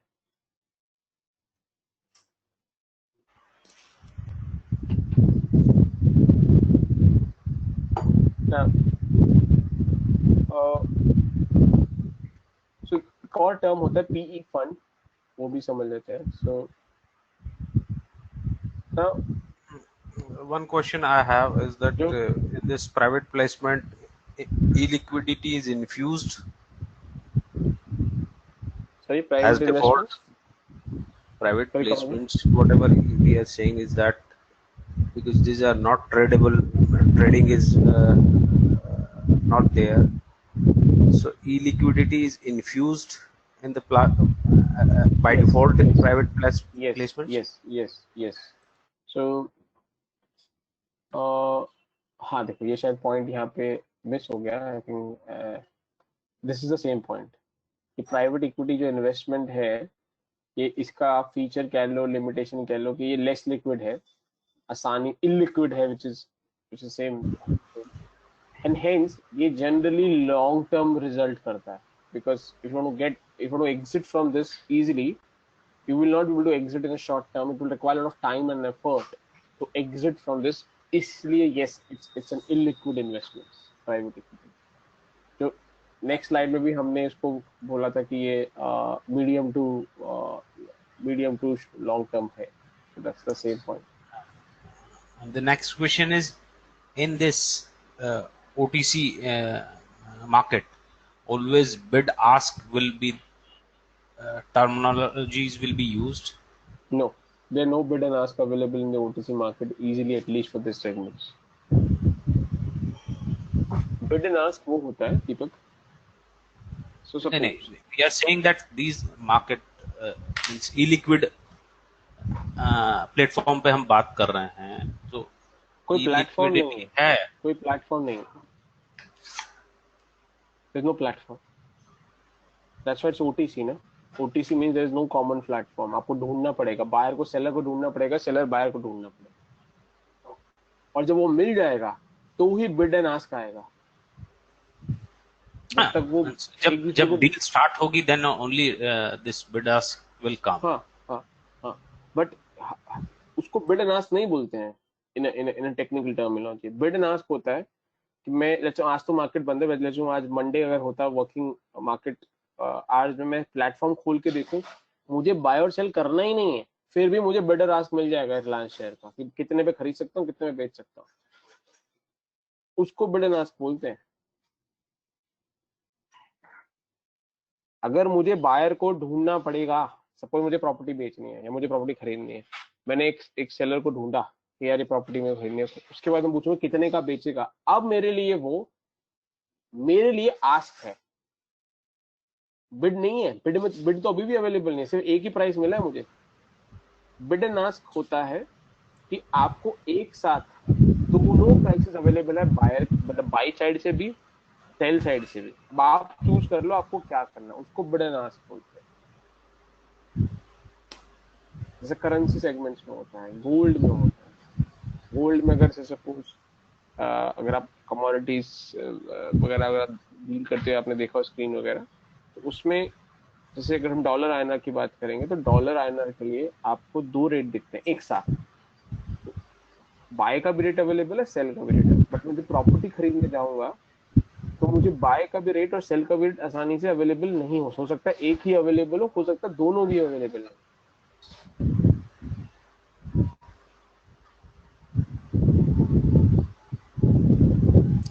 So can we say that all the OTC market we cannot say that these are illiquid markets? These are illiquid markets. Yes, these are. These are. You're saying illiquid or liquid? Illiquid. Yes, these are illiquid markets. Yes, you're right. And we can further add as a must, or can must be. Okay. Now, but what happens in a equity shares? It is illiquid market. There's no doubt about this. But what happens in certain in certain other instruments? So, for example, so suppose gold है, ठीक है, आपके पास gold है, अब आपको gold बेचना है, आप एक ज्वेलर के पास गए, ज्वेलर तुरंत खरीद लेता आपसे गोल्ड. सो वहां पे दो it's still OTC market, but कुछ इंस्ट्रूमेंट्स में कभी कभी लिक्विडिटी ज्यादा आ जाती है डिपेंडिंग अपॉन द सिचुएशन. जैसे अगर डिमोनेटाइजेशन, आपको अगर टाइम याद हो, तो जब डिमोनेटाइजेशन अनाउंस किया गया था तब गोल्ड में ओटीसी मार्केट में सिग्निफिकेंट लिक्विडिटी आ गई थी, तुरंत बिक रहा था gold. Everybody was trying to buy gold Yes. because वो पुराने नोट्स करेंसी आप बाहर निकालना चाह रहे थे, ठीक है, 50 रुपए गोल्ड लोग 25 रुपए तक भी खरीदना रेडी हो गए, 50%, 40-45% तक कट देखे थे मैंने वहां पे। सो वो हो सकता है। सो इसलिए मैं बोल रहा हूँ कि जो आप मस्ट वर्ड बोल रहे हो, वो जो जो डिस्कशन हम कर रहे हैं from A private equity perspective वहां पे सही है।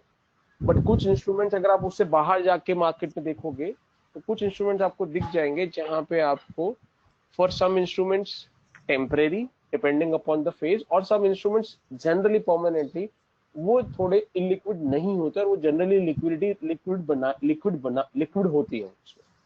सिमिलर एग्जांपल जैसे कमर्शियल प्रॉपर्टी, बहुत हॉट सेलिंग कमर्शियल प्रॉपर्टी है, उस पे एक कोई भी बिजनेस खोलोगे कमर्शियली साइड, वो प्रॉपर्टी बहुत जनरली लिक्विड होती है, जब चाहो बेच सकते हो आप आसानी से। बट आज के टाइम में अब वही illiquid property in a covid scenario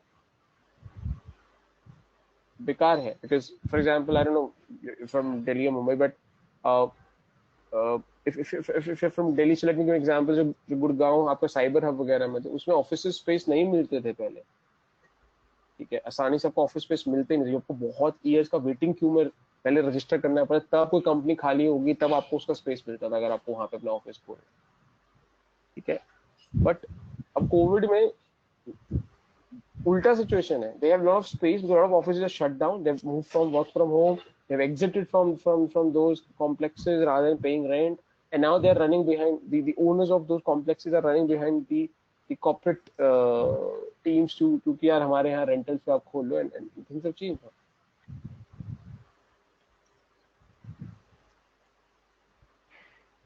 ठीक है, कुछ पूछना है दीपक इसमें?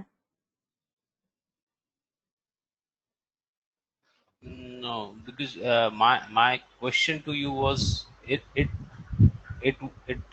is a must. You have told must, not must. It should be, or it can be. It is बोला मैंने आपको, must कोई लीगल रिक्वायरमेंट नहीं कि मस्ट होना चाहिए। When you say must is legal requirement कि लॉ बोलता है यही करो। For example, if I'm traveling internationally, I need to carry a passport with me. That's a legal requirement. अगर मैं नहीं कैरी करूंगा, I am against the law. Now, OTC market में generally illiquidity रहती है in a real market scenario, but कोई law में ऐसा लिखा नहीं है कि illiquid ही रहना चाहिए। That's why I'm trying to explain to you कि be very careful when you're trying to bring the word must. और मैंने आपको एग्जांपल दिया गोल्ड का और डिमोनेटाइजेशन का या भी रियल एस्टेट का, जहां पे टेम्परेरी फेज में एक इलिक्विड प्रॉपर्टी लिक्विड बन जाती है या लिक्विड प्रॉपर्टी इलिक्विड बन गई है। इसलिए must word is not right word.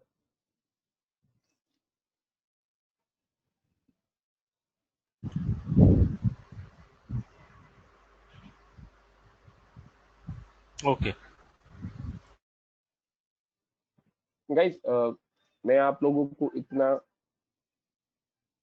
push especially on these choice of words, I'm little trying to emphasize more on जैसे फजलू से भी बात हो रहा था in terms of trading word जो हम लोग करने की कोशिश कर रहे थे। You need to understand when you will get to these interviews, for example, most of these big MNC, and I'm talking about the pre-COVID scenario, COVID में things have changed, but generally 6 से 7 round होते थे before we take somebody on board. Okay, you need to try and understand, and generally for 2 or 3 roles we generally get 50-60 shortlisted resumes. Okay, जिसमें से मैं generally 10 या 12 लोगों से ज्यादा लोगों से बात इंटरव्यू नहीं करता for if you need to hire 2 people, correct? It doesn't make sense. आप 2 लोगों को हायर करने के लिए 2 पोजीशन के लिए you can't speak to the 1000 people or 100 people, correct? So which means कुछ हजार रिज्यूमे से एचआर ऑलरेडी शॉर्टलिस्ट करके आपको 50, 40, 45 रिज्यूमे दे देता है, जिसमें से आप 12 या 10 लोगों को बुलाने पसंद करते हो इंटरव्यू में, जिसमें से आप फाइनली 2 उठाने वाले। that's the filtering process that we're trying to look at it. ठीक है, and if during those discussions or the screening process, even if you're right, but the interviewer get a sense yes you are right, but you're not fundamentally very strong on some of the concepts, or even though you are right, but you are technically not very right, or you are right, but the other candidate is much is more correct vis-a-vis you, even though you're correct. Generally, you're out of the process, and the other candidate get to the next round. So that's the reason I'm trying to explain to you guys. You need to slowly start moving into this, so that जब आप किसी से बात करें, जब वो inter process में जाएंगे, even though your resumes might not have formal experience of this core industry, or from an IB perspective, or from modeling and valuation perspective, you might not have the formal experience on your resume, but still when you start interacting with people and you're able to explain those differences, the impression that you will be able to create on the interviewer कि ठीक है, बंदे को experience नहीं है, किसी और industry में काम कर रहा है या कर रही है, but still from A knowledge perspective, from exposure perspective काफी क्लोज आ गया and starts understanding lot of nuances that's applicable in the practical market.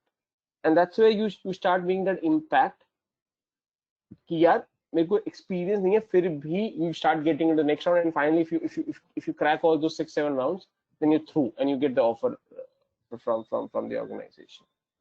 इसलिए मैं थोड़ा सा आप लोगों को पुश कर रहा हूँ कि समझ आना और सही होना एक पीस है, बट वो सही टेक्निकली और भी सही हो जाए and correct हो जाए, and you at the same time become very fundamentally strong into even these small differences of these different terms, that makes much bigger impact when you will get to these rounds, especially after third or fourth round, because after third and fourth round the interviews are very, very technical.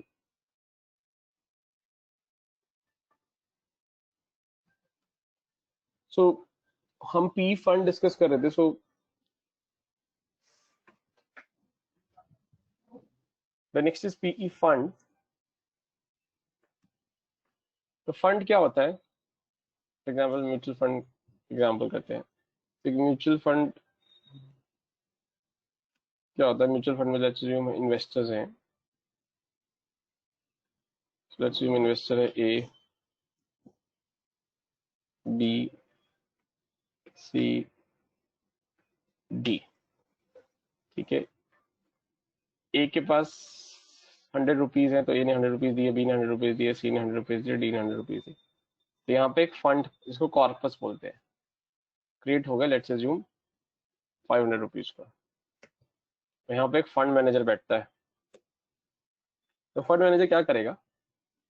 Fund manager decide करेगा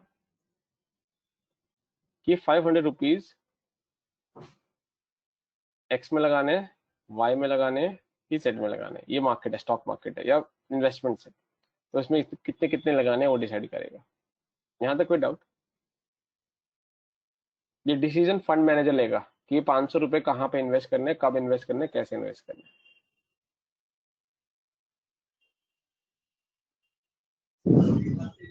hello क्या मतलब? Sir, ये काम तो AMC का होता है ना, ये फंड मैनेजर इन्वेस्टिंग करना. AMC मैनेज करता है ऑपरेशनल पार्ट. हाँ, डिसीजन फंड मैनेजर लेता है. AMC उसको ऑपरेशनल पार्ट देखता है, डॉक्यूमेंटेशन. अगर फंड मैनेजर ने बोला स्टॉक A में लगाओ, जो डिसीजन होता है वो फंड मैनेजर का होता है स्टॉक A में लगाने.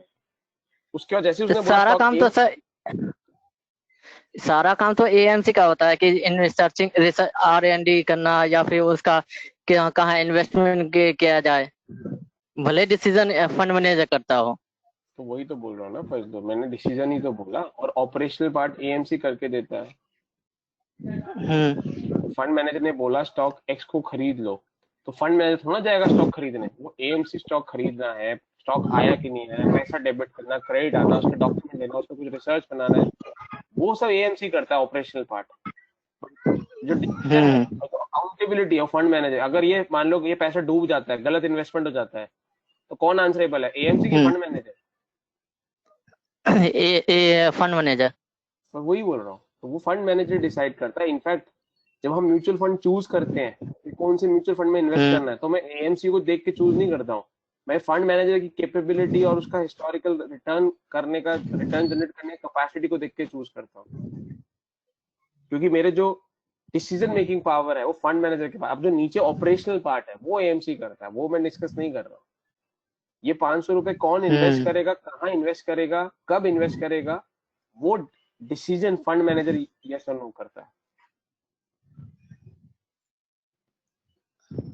Clear sir. ये क्लियर है। उसके बाद जो XYZ से इन्वेस्टमेंट्स आते हैं, जो रिटर्न्स आते हैं, वो returns fund manager, return mutual fund में आ जाते हैं, और म्यूचुअल फंड अपना फीस और कमीशन डिडक्ट करके, जो भी उसकी सैलरी फीस जो भी एक्सपेंसेस डिडक्ट करके जो पैसा बचता है वो A, B और C और D में प्रोपोर्शनेटली बांट देता है। That is the way the mutual fund work. किसी को डाउट यहाँ पे?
कोई डाउट है इसमें?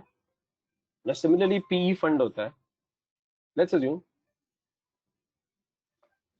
आप एक इन्वेस्टर हो और आपके बहुत सारा पैसा है और आपको ऐसी प्राइवेट कंपनीज में इन्वेस्ट करने में इंटरेस्ट है, बट आपके पास टाइम नहीं है एनालिसिस करने का, उनसे बात करने का, या आपके कॉन्टैक्ट्स नहीं है। तो ऐसे फंड्स होते हैं, इसको PE फंड बोलते हैं। अब सब कुछ सेम काम होगा बाकी।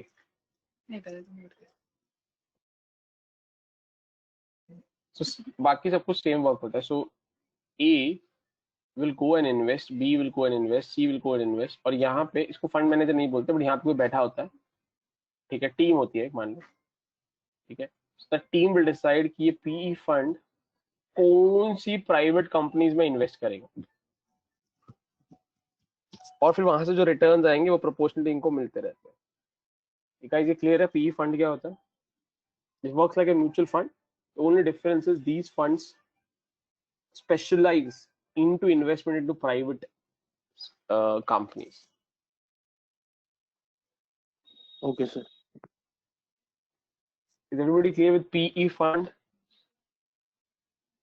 Okay. Last piece before we wrap this up.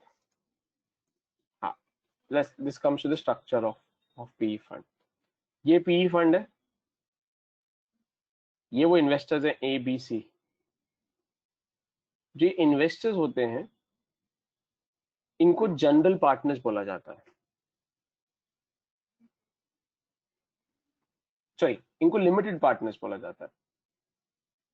ठीक है, जो ये इन्वेस्टर्स होते हैं हमारे वाले एग्जांपल में, ये जो ABC है ये लिमिटेड पार्टनर्स है, और जो जो डिसीजन लेता है उसको जनरल पार्टनर बोलते हैं, विच इज मेरे एग्जांपल में मान लीजिए फंड मैनेजर। जो जो डिसीजन लेता है, जो जो उस फंड को मैनेज करता है, ठीक है, वो AMC फंड मैनेजर जो भी उसका operational part decision making power रखता है उसको जनरल पार्टनर बोलते हैं। जिसका पैसा लगा होता है उसको लिमिटेड पार्टनर बोलते हैं। that's the structure of the PE fund जो इस स्लाइड पर है।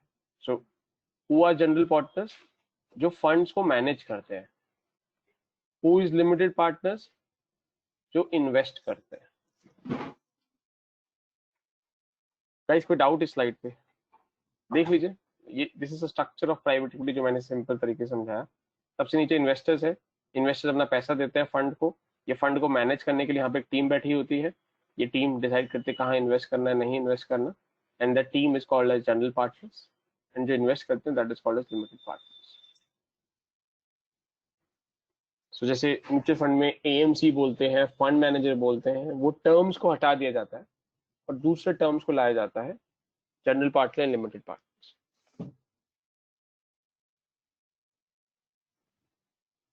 कोई डाउट इसमें? Was a thin line difference between these two?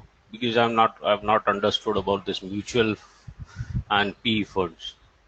छोड़ दो mutual Because fund that sorry. I think mutual fund को अभी रहने दो, म्यूचुअल फंड आगे वैसे भी डिस्कस होने वाला है. So P fund is No, what no, we no, need to no, focus. no. My point is that you have told us that mutual fund, there is a fund manager allocated, he invests the funds, and whatever be the transaction happens and profit, it will be distributed into A, B, and C. Now, what is the difference between PE funds and mutual funds? The major difference is कि PE fund will primarily invest into or very aggressive into investment into private companies, because private company को जो investment होता है वो And in illiquid. case of mutual funds, the fund manager cannot do that. Cannot नहीं बोलो, वो generally करते नहीं है. तो फ्रॉम ए लीगल पर्सपेक्टिव उनमें कोई रेस्ट्रिक्शन नहीं है, बट वो करते नहीं है. और वो क्यों नहीं करते वो बता रहा हूँ. देखो दीपक, यू नीड टू अंडरस्टैंड कि जैसे मारुति कंपनी है, मारुति कंपनी क्या कंस्ट्रक्शन नहीं कर सकती? कोई लॉ है क्या कि मारुति कंपनी कंस्ट्रक्शन नहीं कर सकती या डीएलएफ कार नहीं बना सकती? कर सकते In that context, I'm not asking in that context. I'm That's what I'm asking. telling you here कि mutual fund mutual fund from a law mutual fund from a law perspective there is no restriction that they can't invest into private companies, but practically they do not deal into those companies because they the way they track markets, the way they track investments is through stock market. That what's happening in the stock market, what's the movement of the stock market. So they want to be active into very liquid stocks. They don't want to get into too much of valuation of the company. Private company होगा, ऐसा होगा, वैसा होगा, future plan ये है, and they do not want their money to be locked in, because what we discussed, the private equity एक OTC है, पैसा 10, 15, 20 साल के लिए लॉक रह जाता है वहां पे. तो जो म्यूचुअल फंड के पास इन्वेस्टर्स आते हैं वो बहुत रिटेल इन्वेस्टर होते हैं, आपके और मेरे जैसे, जो 1 साल 2 साल 3 साल प्रोबेबली पैसा देने के लिए रेडी है. आप और मैं अगर एक म्यूचुअल फंड के पास जाएंगे, म्यूचुअल फंड बोलेगा कि 15 साल तक ये पैसा मेरे पास पड़ा रहेगा आपका, एंड आप 15 साल से पहले नहीं निकाल सकते, या मैं जो इन्वेस्टमेंट कर रहा हूँ वो 15 साल के बाद रिटर्न देने वाला है, जनरली आप और मैं वो पसंद नहीं करते.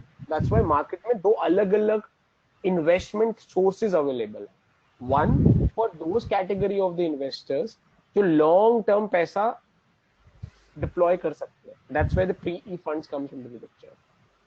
Second is the mutual fund. Mutual fund is for those investors जिनके पास कम पैसा है और ज्यादा समय के लिए पैसा नहीं दे सकते. अब मेरे को 500 रुपए, मैं पी फंड के पास नहीं जाऊंगा. पी फंड का मिनिमम स्टार्ट्स फ्रॉम 10 मिलियन और 1 मिलियन इन्वेस्टमेंट्स, बिकॉज उसको आगे इन्वेस्टमेंट करने के लिए भी बहुत बड़ा टिकट साइज चाहिए. देन पी फंड में generally the return does not come in less than 7 years, less than 10 years. So that is why there are two different investment options available. You decide basis your risk appetite and basis the amount that you have and the time that you want to invest. If you believe, no, I want to work, I have a lot of money and I want to invest into PE funds, तो आप उस वाले fund के पास चले जाओ. नहीं तो आप इस वाले फंड के पास चले जाओ. जनरली मैं आपको एग्जांपल देता हूँ. जनरली जो HNI होते हैं, हाई नेटवर्थ इंडिविजुअल्स होते हैं, वो PE फंड के पास जाते हैं. जो आप मेरे से रिटेल इन्वेस्टर्स होते हैं वो जनरली म्यूचुअल फंड के पास. तो ये डिफरेंस है between PE fund and mutual fund. And we can treat this PE fund as hedge funds or not? We'll cover a little part. हाँ, हेज फंड थोड़ा different होता है पीई फंड से. हम लोग आएंगे हेज फंड में, आई थिंक शायद कल ही आ जाएगा, या कल या एटलीस्ट नेक्स्ट क्लास में तो आ ही जाएगा, if not tomorrow. So PE fund का एक और advance version, it becomes hedge fund. We'll talk about hedge funds.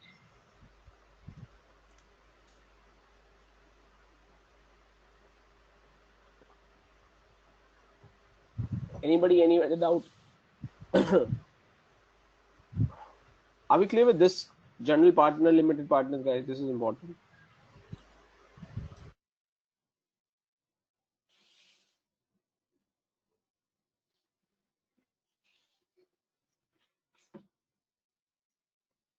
ठीक है, सो इतना ही रखेंगे आज, ठीक है, in terms of, so just to summarise this again. So what we've started, we discussed private equity क्या होता है, we've discussed private equity investors क्या होते हैं, ठीक है, which is PE firms क्या होती है. मैं कल आपको एंजल भी कराऊंगा. We'll also talk about hedge fund. शायद कल आ जाएगा, I think, या वरना परसों next class में.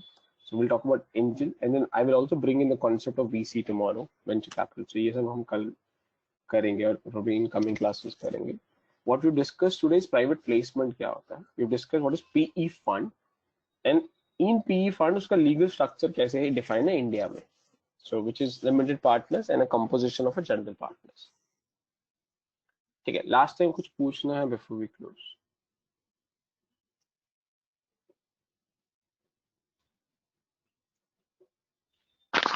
सर यस सर, जो लाइफ इंश्योरेंस का कंपनीज होते हैं ना, वो 10 साल के बाद, 20 साल के बाद मेच्योरिटी मिल जाएगा, उस फंड्स वो प्राइवेट इन्वेस्टमेंट कर सकते हैं जो लाइफ इंश्योरेंस का.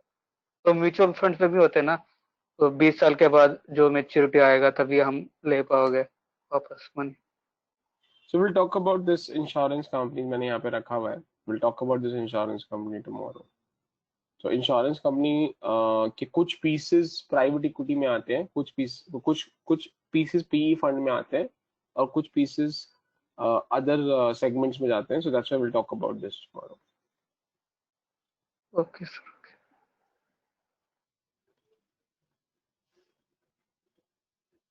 ठीक है, anything else guys? चलिए, in case no, so thanks, we'll connect tomorrow and then we'll continue. Thanks, bye.